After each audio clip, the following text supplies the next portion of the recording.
Bonjour et bienvenue dans votre rendez-vous conso. Au menu du jour, des bouquins, des vrais billets de Monopoly et une part de gâteau bien sucré.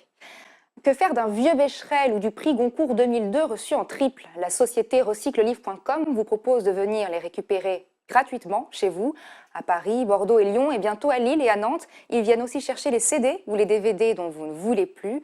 Leurs équipes montent même les étages et si besoin, ils vous aident à faire les cartons.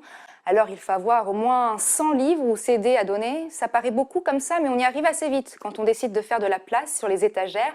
Après avoir compté vos bouquins abandonnés, vous pouvez inscrire votre demande sur le site de recyclelivre.com ou appeler un de ces numéros.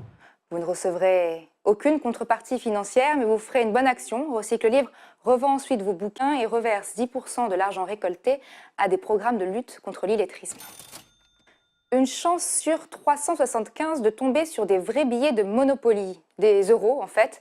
Pour ses 80 ans, le jeu a décidé de glisser de l'argent dans 80 de ses 30 000 boîtes spéciales anniversaires. La majeure partie des lots contiennent 150 ou 300 euros en vrais billets.